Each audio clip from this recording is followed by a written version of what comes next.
Hello friends, this is Bapi Sardar. Welcome to my channel. আজ এই ভিডিওর মাধ্যমে আমরা কিভাবে ফর্মুলাসকে ভ্যালুতে কনভার্ট করতে হয় সেটাই শিখব। তো ভিডিওটা স্কিপ না করে এন্ড পর্যন্ত দেখুন। এখানে এই সিটের মধ্যে কিছু প্রোডাক্ট আছে এবং তাদের জানুয়ারি, ফেব্রুয়ারি, মার্চ এবং এপ্রিল মাসের কিছু কোয়ান্টিটি এখানে দেওয়া আছে এবং এই কোয়ান্টিটিগুলোর টোটাল সাম এখানে করা আছে। আমরা চাই যে এই সাম ফর্মুলাটাকে রিমুভ করে টোটাল এই কোয়ান্টিটিটাকে ভ্যালুতে কনভার্ট করতে। তো চলুন এই সাম ফর্মুলাটাকে কিভাবে ভ্যালুতে কনভার্ট করতে হয় শিখে নিই। আমরা এই টোটালটাকে সিলেক্ট করব। টোটালটাকে সিলেক্ট করে আমরা এটাকে কন্ট্রোল সি দিয়ে কপি করব। কপি করার পরে আমরা রাইট ক্লিক করব। রাইট ক্লিক করে এই যে পেস্ট স্পেশাল এই অপশনটাতে আসবো।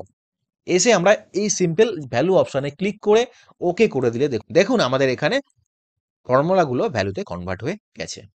তো বন্ধুরা, এই ধরনের আরো ইনফরমেটিভ ভিডিও পাওয়ার জন্য এই চ্যানেলটিকে লাইক, কমেন্ট এবং শেয়ার করুন আর প্লিজ সাবস্ক্রাইব করুন। থ্যাংক ইউ বন্ধুরা।